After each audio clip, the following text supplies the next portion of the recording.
Ladies and gentlemen, please welcome New York Times columnist and DealBook founder Andrew Ross Sorkin and guest Fred Wilson.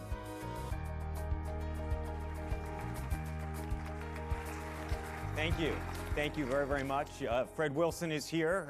Terrific to have him here. He is literally one of the originals, one of the great venture capitalists of our time, and he does it here in New York, not in Silicon Valley, though this panel, for better or worse, is about creating the next Silicon Valley and how cities think about themselves and whether and how Silicon Valley can be a role model or not for creating the next great city. So thank you for being here. I should tell you, when you think about Silicon Valley, there's a lot of people who want to be like Silicon Valley. I wanted to name some of them. In New York, obviously, here there's Silicon Alley. I didn't know about these before. In LA, it's now called Silicon Beach. That's the title. In Nigeria, it's Silicon Lagoon. That's a real thing. Kenya's calling it Silicon Savannah, and Bangalore is now Silicon Plateau. So it's all coming together. You've invested in all sorts of things: Twitter, Tumblr, Etsy. I could go on. Zynga, Bitcoin, Kickstarter. When you think about making an investment, do you think about where they're located? Yes, very much so. And I think most early stage investors do. Our model is we want to be able to get to our portfolio companies on a flight of 6 to 7 hours. So we draw a radius around New York that's 6 to 7 hours flight time, and that leads us to invest in North America and Western Europe. But you don't sit around and say, you know what, those guys are starting an interesting business. They're based in Detroit. I'm not into Detroit. I'm not going to do that. No, we have a company in Detroit, actually. So we like Detroit, Des Moines, Pittsburgh, Cleveland, St. Louis. Those are great places to invest. So there's nothing. So there's no difference in your mind between investing in a company in New York, Silicon Alley, and investing in Silicon Valley. Well, there's differences, but they're not deal breakers. Locations. The only reason location would be a deal breaker for us is if we feel that it's too far for us to be actively engaged in the business on a regular basis. But do you find that that either Silicon Valley or here or elsewhere are pumping out or collecting more talented people? Yes, absolutely. There's more talent in Silicon. There's more talent for tech startups in Silicon Valley than anywhere else in the world, followed pretty quickly by New York and Los Angeles and London and Beijing and Mumbai, places like that. Mayor Bloomberg has suggested that New York will one day overtake Silicon Valley. And if you think Silicon Valley has the most talented people in the world, do you think that New York will soon? No, I don't think that you can catch up to when some place becomes mecca for an industry the way that Detroit was for the auto industry and the way that New York is for fashion and media and entertainment and finance. Finance is probably the best example, actually, Wall Street. I don't think you can overtake it unless that place, which is mecca, does something incredibly stupid. And I don't see Silicon Valley doing that. So I don't think that New York becomes bigger than Silicon Valley in tech. I just don't think it's possible. There's network effects. Yeah, what is that magic in a bottle that everybody's trying to? Well, I mean, the way to think about startup hubs is like trees. So one company, let's call it Fairchild Semiconductor, creates a tree, and then seedlings drop, and then 6 companies are created by the employees or the founders or the investors or the combination of those, and those 6 trees grow. Intel would be one of those, and then those trees grow and they drop more seedlings, and another, crop of companies get created, Cisco maybe, and then Google, and then Facebook, and that's what happens. And so there's this multiplicative effect. It's a nonlinear effect that happens in these regions, and so I just think that Silicon Valley has a 2 to 3 decade head start over any other region. Boston was interestingly, Boston was at the same level as Silicon Valley in the late 70s and early 80s, and Boston went one way and Silicon Valley went another, and they just blew past them. Because what happened? I think that at the time, the East Coast cities were conservative, and the East Coast investors and even the East Coast entrepreneurs were more financially driven, and I think the West Coast entrepreneurs and the West Coast investors were more they were more cowboys, really, honestly. They threw caution to the wind, and they didn't care as much about the financial aspects of it, and they were more missionary, the way Steve Jobs was at Apple and the way that, Larry and Sergey are at Google. And this goes back, this is in the water out there somehow. Maybe all the drugs they took in the 60s. I'm not kidding. I actually do believe that had something to do with it. And they just stepped on the burners when I think the East Coast folks, didn't. Can that be replicated? And what I mean by that is you now have so many cities not only calling themselves some form of an alley, right, but trying to create policy such that they attract the type of people, whether it's through education, whether it's through grants.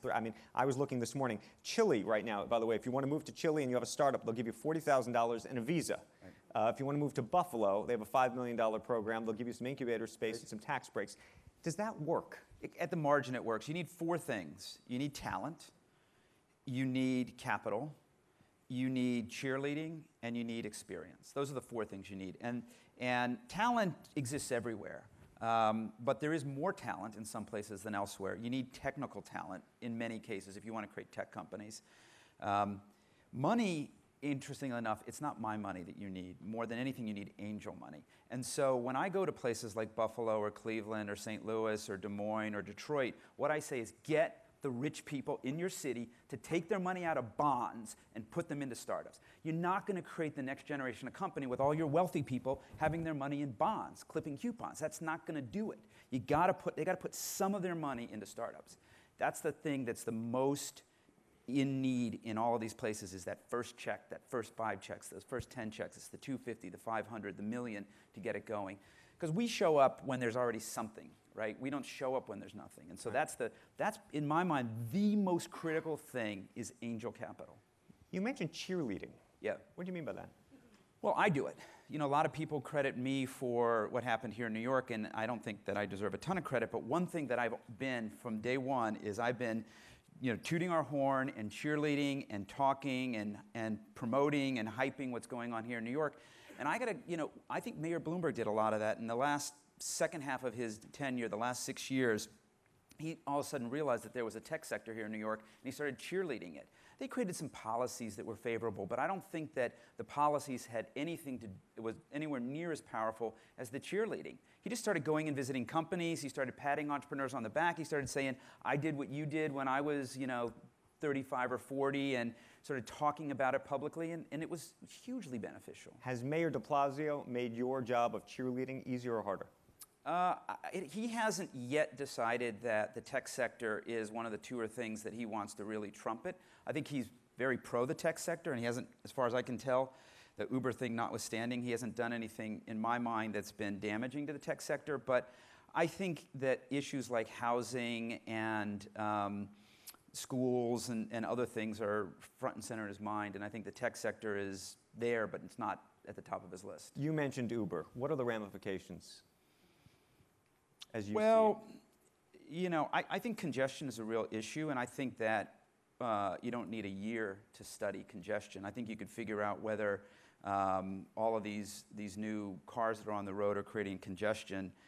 You could do it in a month, and Uber has the data, interestingly enough. So does Google with their Maps product.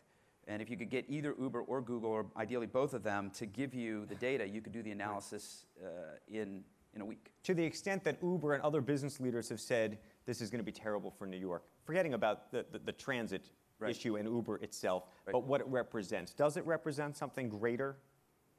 Does Uber represent something greater? In terms of the venture capital community, the business community, the tech community? No, I think. Does it say we're not New York? Is it there's the argument is New York somehow not open for business? No, this is the political controversy of the month. I think that this thing blows over and it's not a big deal for New York, honestly. I think that and I think there are substantive issues here. I think that Uber's wrong to suggest that this is all politics. I think there are substantive issues. The city is more congested. Less people are taking mass transit. These are not good things. Right. I want you to react to this. This whole conversation is predicated on the idea that everybody wants to create the next Silicon Valley or the next Silicon Alley. Right. This is what Forbes magazine has to say. Leaders and policymakers do the public a disservice by exalting Silicon Valley as the ultimate goal. Silicon Valley-style companies create a ton of wealth, but rarely create jobs at meaningful scale. And the example they cite is Instagram, sold to Facebook for $1 billion with only 12 employees. Yeah, that's an example, but there are the contrary examples are companies like Microsoft and Cisco and Google and Facebook who have tens of thousands of employees all around the world. So you can make the numbers say whatever you want. The reality is that the number of people who are employed by technology companies in this country continues to rise, and I think if you plot it out for the next 50 years, it's going to grow a lot. It's going to grow a lot more. Tech is this century's auto industry. But would you agree with the argument that technology, generally speaking, you go look at AT&T, 1964, the biggest telecom company in the world at the time. Right. Right? I think they had something like 750,000 employees. Right. Google would today be maybe considered one of the largest telecom sort of like companies. Right. Right? About the same kind of market cap on a relative basis then. Today, 55,000 employees. Yeah, there certainly is a future where we're automating more and more jobs. Bank tellers to ATMs is a good example of that. Most of us probably check in at the airport now at a kiosk, not at a desk. We're going to have driverless trucks and driverless cars at some point. So I think that there's no question that technology does reduce the number of people who have traditional jobs. The question, and I'm not sure where I come out on this question, is whether we are going to create new kinds of jobs that will replace these old kinds of jobs. There are many in my business who are utopian and they think this is not a problem. There are some people I know who think this is a massive problem, and I haven't made up my mind yet, to be honest. Education. When you look at Silicon Valley, there is Stanford. Right. And Berkeley, but Stanford, which is sort of a mecca for producing these great engineers and some of these great entrepreneurs. Right. How important is that piece of the puzzle? And again, if you are a city somewhere in America or somewhere in the world, how do you recreate that? It's really critical. And the magic of Stanford, and to a lesser degree MIT and Harvard up in Boston, and the schools here in New York are starting to get smarter about this, is that they let the entrepreneurs and the investors walk the halls. They let their professors do startups on the side. They're in bed with each other. I mean, it's tight. It's almost to the point where you could call it incestuous. And there are people in academia who look at that and say, that's terrible, right? The capitalists have taken over the university. But that's what it takes. If you really want the ideas and the people and the talent that come up through your university system to go out and start companies, you got to make that happen. Right. I want to talk internationally for a second. Let me make it a question actually about the United States. Is there something exceptional about the United States? And the reason I ask is when you look at the technology companies and some of the great companies of the last century, they have come from here. Right. Do you expect the next century and the next great companies to come from elsewhere? Well, the only place right now that is producing huge companies at more or less the same rate than we are is China. And those companies to date are largely serving the Chinese market. But the Chinese market is so large that you can create massive companies, Google scale, Cisco scale, Microsoft scale companies. Are you saying original companies or copycat companies? Well, no, these are original companies. They are creating services that are different. If you look at what Alibaba or Tencent look like, they don't look like their U.S. counterparts. These are custom-built companies that serve the Chinese markets and are customized to the way Chinese people shop or buy or consume media or whatever. These are real companies. They're not copycats. And when you think about Europe or elsewhere, would you actually, as an investor yourself, invest in companies outside of the United States? You talked about the 6 or 7 hour flight. We have about a third of our portfolio in Western Europe. The thing that's really interesting about the Chinese and the Americans is that they're risk takers. I talked about the people who clip coupons and own fixed income bonds as opposed to investing in startups. The thing that makes it work is people who are willing to take a shot, really take a flyer. And they're willing to take some of their money and lose it. And it's also entrepreneurs willing to fail and fail publicly and fail spectacularly. And there's just something about the American psyche that's just okay. And I know in places in Europe, they look at me and they say, if I fail, I will never, ever get a job again. Right. I hope that's not true, but that's what they think. We're going to open up for questions in just 1 minute. I want to end with this. and we're going to bring it back home. It's a New York question. This is from your own blog. Okay. Using my words against me? These actually aren't your own. These aren't your own words, but it's a New York City question, and I know there are a lot of New Yorkers in this audience. And this was something that you quoted a guy named Dan Cornish writing about talent in New York City on the .com Silicon Alley side. The reason it costs so much in New York City is because startups compete with Wall Street for talent. The money on Wall Street skews the salary curve. Also, the cost of living is crazy for middle-class people. A rockstar program in New York City making $120,000 is just getting by. The same programmer in Austin making $120,000 is living like a king. Starting a software company in New York City is borderline irresponsible. Well, look, I think it's true. I think that Silicon Valley and New York are off the charts expensive. London, too. It's just, you can't afford to live in this city.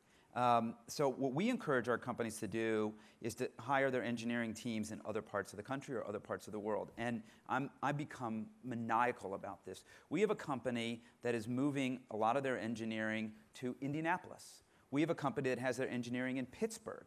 We have companies that has their engineering in Des Moines, in Kansas City, in Berlin, in Slovenia, all sorts of other places. And it's huge in terms of the cost advantages to do that. But you still need to have people here in New York on the business side. In fact, we invest in a lot of companies in Western Europe, and we help them open up a headquarters here in New York or in Silicon Valley where the business is centered and where the sales and marketing, the capital raising and all of that happens. So yeah, it's really, really hard to build a world-class engineering team in New York or San Francisco right now. Also, it's become a mercenary culture, right? These engineers, they work for 2 years and they quit, they work for another company for 2 years. They're building up a portfolio of stock options the way that I'm building up a portfolio of venture capital deals. I mean, I can't criticize them. I think it's pretty brilliant, but it's not a way to build a really loyal, team. Fred Wilson, let's open up to questions. I know there's Charles. So there's actually been a number of questions about what exact drugs you think entrepreneurs should do in order to become successful. Do you have any thoughts on that? We just learned safe ones. Take safe drugs. Okay. And legal ones. It's becoming a larger, selection. Well, we just learned about synthetic marijuana giving people superhuman strength. I don't think that's what you had in mind, though. There was actually a couple of questions about asking about the Brooklyn Tech Triangle as well as the Cornell Tech campus. What impact those will have on, you think, city investment, city VCs, and what are the odds they're going to be successful? I think they'll be very successful. I think the outer boroughs in New York are our secret weapon. The thing that we have here that frankly San Francisco doesn't have is we have a city that extends very nicely and seamlessly out to a much larger geography. And I think the obvious corridors are going to be just on the other side of the East River. In fact, I know some people who are talking about building a above-ground light rail line from Bay Ridge all the way up to LaGuardia along the East River that would connect neighborhoods like Sunset Park and Red Hook, Dumbo, Williamsburg, Greenpoint, Astoria, Long Island City, Astoria. And I think that's where we're going to see the next wave of tech companies locate their businesses. Another question that came up, and this is obviously there's a lot more tension right now in San Francisco between the investment in the tech community and the non-tech community. Right. There's been not riots, but demonstrations against the Google buses. We haven't really seen that in New York, although income inequality is an issue here. Liz Maxwell had sent in, do you think that venture capitalists have a moral responsibility to invest towards large-scale social return as much as private financial return, particularly in New York? I don't think we have a moral responsibility, but I think it's good business. I think that investing in companies that have a double bottom line creates sustainable businesses, creates companies that people like to buy from, companies that people root for, that politicians like to get on the same side of. So I think it's actually very good business to invest in those kinds of companies. And we have a bunch of them in our portfolio. Companies like Etsy and Kickstarter would be, I think, poster children for those kinds of businesses, but both here in New York. We don't see a lot of venture capitalists talking about the social returns or triple bottom line. Well, I think a lot of them are scared of that. They think that their investors are going to freak out on them. What are you doing? You're investing in things that, are not optimizing for shareholder value or shareholder return. I just think if you have a more enlightened and progressive view about it, you can make the argument that the two are one and the same. Do you think that the tensions that we see in San Francisco and then increasingly we see in New York, That it's because venture capitalists are not talking about their social responsibility? No, I think those problems are problems of haves and have-nots. And the difference, I think, in New York is that the haves and have-nots are a Wall Street issue as much as it is a tech issue. So the tech industry in New York isn't the poster child for the rich people yet. In New York, where it already is in San Francisco. I can't let you go. You said yet. What's coming? Tech companies. You think they will be? Yeah, because I think tech is going to take over Wall Street. Tech is going to take over media. Already is taking over media. Tech is going to take over a lot of these industries. I think we have time for one more question from the audience. Yes, if we can get a mic down. Following up on that discussion, does tech have any relevance to infrastructure issues? Oh, absolutely. I mean, one of the things that we're starting to invest in is broadband infrastructure, which I think is sort of a contrarian bet because... I'm talking about railroads. I'm talking about transportation. Oh, yeah. Housing, affordable housing. Yes. I think Mike Bloomberg said it really well. When I used to ask Mike Bloomberg, we would have conversations about what did the city need to do to really foster the tech industry. And he said, at its core, we need good transportation, we need safe streets, we need good schools, and we need good parks and good places for people to live. And if we do that, business will come here, talent will come here, and we'll have the greatest city in the world. And I totally buy into that, 100%. Uber's not the answer to that. No, long term, they're not the answer to that. I think they're a blip. You know, they're providing a nice service for a piece of the population that can afford to do it. I think it's a relatively small piece of the population. Mass transit, I think, is the answer. I mean, it's the only answer that I think, you know, and unfortunately, it's very expensive. If you look at the 2nd Street subway or the extension of the subway over to the Javits Center and Steve Ross's Hudson Yards, I mean, I don't know the numbers, but it's massive dollars that it takes to do those things. So we got to do more of those, but we also have to figure out how to do it more cost effectively. And I'm not an expert in that, but I'm positive that that's where the answers lie. Fred Wilson, everybody. Thank you for the conversation.